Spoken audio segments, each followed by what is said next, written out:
Hi, if you are an actor who is tired of waiting for the role of your dreams to come through your agent or from your manager, or you're tired of chasing managers and agents and trying to network with casting directors, and you go to audition after audition and you're like, oh my goodness, I don't even want this job. I'm just auditioning because I feel I need this job to have something on my resume so that I can ultimately start to book the roles that I want to book.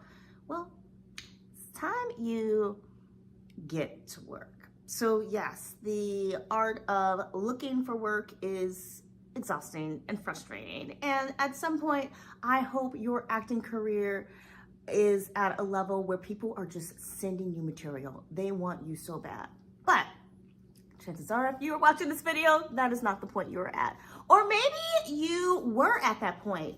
You had people sending you tons of scripts and now things are quiet and you're just like, hello, I have talent. I want to share my craft, and yet I don't want to wait on everyone else all the time. Well, I've got some tips for you. So this video is a part of a series of ideas that can help actors focus more on getting to work and less on getting work. Okay, my name is Ray. I'm with Choreography by Ray, a performing arts and technology space. I have spent many years in the acting industry, and I've created a lot of productions along the way. I've done dance, I did poetry, theater, all kinds of things. So let's get to the tip for you. I'm gonna check my notes here, and today's tip is do a festival. You're like, what? Okay, hear me out. So if you've seen my other videos, you probably heard me talk about putting on a play. And I asked you to think about whether or not there is a play that you want to get the rights to and pay the licensing fee, or if there's a play that you like that is in the public domain. Usually that's going to be like a classic work.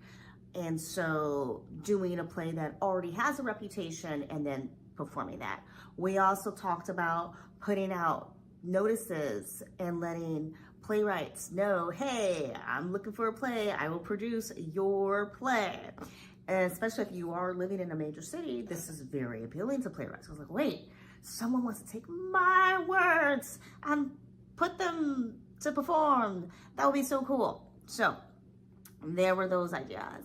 Now, we also talked about if you are a writer or just feel like you could potentially write the role of your dreams, then just go ahead and do that, right? Yes, you have that downside of people not knowing who you are, possibly, or like if you've been in the game a while, maybe people do know who you are. However, you could look at a character from a well-known work and then write your own story based off of that. So even if you look at the character of Deadpool and all the intellectual property around that, Ryan Reynolds had to he had to basically kind of create a lot of the world that is happening with this Deadpool series and work with writers in order to pull together like the scripts for that kind of stuff. Okay, and so now, what do I mean by festival? So maybe you're like, Ray, I don't think I want to do like a one-person show. That's not my thing. And I don't really want to do a classic work. I don't want to do anything big. I want to act, I want to do something, but I don't have the time to put on some big production. I don't have 3 months to 6 months to plan it out, market, all those things. I just don't. And right, I ain't got the budget. Now, we did talk in the other videos about how you can make these different ideas work, even if you don't have the budget, and the benefits, of course, of writing something of your own, then being able to take that property and register it so that you can get paid licensing fees. However, I get it. You're busy. You already stressed about, trying to go to meet casting directors and build these relationships. I got it. And I got you. So when it comes to a festival, 24-hour festival, they're fun, they're popular. It's a really easy way to get a lot of people together for a short period of time with very little commitment. I said 24 hours. You could do 24 hours, 48 hours. I think the one we did was 24 hours. So here's what we're doing. Okay, you are going to put the feelers out saying you're putting together a 24-hour festival, and maybe you do this like a month before the date that you want to have the festival. Why did I say a month? It's supposed to be a 24-hour festival. You want to be able to put out some kind of marketing for this, right? So you want to at least have your venue secure and put together some kind of marketing material so that you get an audience. Then you want to go ahead and promote that you're going to do this festival to those within the arts industry. So you want to make sure that your listing says you're looking for actors, writers, directors. Okay. Now, once you have that together, you will have a meeting. You can do like a casting or go through to see like, okay, who's actually going to be good, or you can just, you know, say if you submit by this deadline, then yeah, you could be in it. That's really up to you. Some kind of setting some kind of guidelines in order to figure out who's going to be talented and who's just going to be like, meh, there's a meh, no. That's ideal, right? Because there are some people who are not skilled in the way you need them to be, and they will submit to anything and everything on all of the casting sites.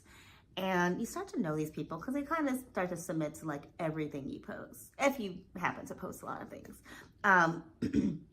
And so you really want to avoid crazy people is what I'm getting at. So having some sort of parameters, guidelines in place is ideal. But what you do is you bring everyone together. Now let's assume that you've already identified like who are the actors who are going to be good. Maybe you have the writers send in little short writing samples or something, and you look at the director's resumes. Have you done anything? Can you actually lead a group of people? Like, come on. And you've got your venue secure. Then you want to have a meeting, and you want to have that meeting the night before the performance. It's a 24-hour festival. That's why it's the night before. Okay, so the night before the performance, you will gather everyone into ideally the space you're going to perform in, but if that's not an option, then gather everyone into a space, and you'll separate everyone to teams. So I think we may have had like drawing names from a hat or something like that. But you're gonna have each team will have a writer, a director, and ideally at least 2 actors. Having 5 teams is good. You, of course, should make sure that you are on one of these teams so that you get to perform, because that was the thing, right? And you do want to have someone working on sound and lights if this is in an indoor space. If it's outdoor, then, you know, having someone at least handling sound or some sort of, you know, logistics of bodies moving around is ideal. Okay. Now, if it is outdoors, then you probably want to do a daytime performance, so you're meeting the afternoon before. Okay. So you'll give everyone the rules when you gather everyone together. So you've got your teams assigned, and you want to give them rules. Rules might be like playwrights. You actually have to write the play yourself. Please don't use AI to write the play. Playwrights have to submit their plays to the director within 6 hours from this meeting, and each piece must be at least 10 minutes long or 6 to 10 minutes long. You want to have some sort of time frame because you don't want it to be like, Ray, you know, is your name Ray? But my name is Ray. Ray, we got the script from our playwright and it's 2 pages. We don't know what to do with this. And we have a team of 5 actors and there's only 2 characters. Like, you just want to avoid disaster. And so by having parameters in place so that you've got an idea of the talent you're going to be working with, plus letting everyone know what the rules are in advance, really helps avoid disaster and increases the likelihood that you'll have something really nice for your audience to experience. Okay, so once the playwrights get the plays to the directors are then responsible for setting up those rehearsals with their actors, and they need to figure out what they're doing for costume. You'll let people know if there's any kind of money or any kind of set pieces that you're able to provide, right? If you're renting a black box theater, they often have cubes in the space or chairs in the space or tables that can be used. If you have specific props from your own home that you want to make available to your actors, great. Or if you're saying, hey, each group gets a $10 thrift store budget or $20 dollar store budget, thrift store budget, or something like that, that might get, you know, people a little excited. Okay, what can we do with this? But really with the 24-hour festival, part of the idea is that you want to challenge, each group is challenging themselves to see what magic can we create with very little time. If the space that you're using, if you are renting a space, if it has like a video projector, amazing. That is something else that you can let your teams know, hey, there's going to be these tools available to you. If you can also let the writers know these things in advance, that would be great because they can have this when they are writing a script. They can think whether or not this scene can take place on another planet because maybe, well, honestly, the actors can use their imagination, but maybe the director is just like, oh, he gave us a scene that takes place on another planet and we can use the video projector to project space behind us or something like that. So is it crucial for the writers? No, but is it helpful for the writers? Yeah, it's kind of nice, right? Okay. And then we want to make sure that the actors have some sort of practice opportunity in the performance space. So maybe the writers had a 6-hour deadline and then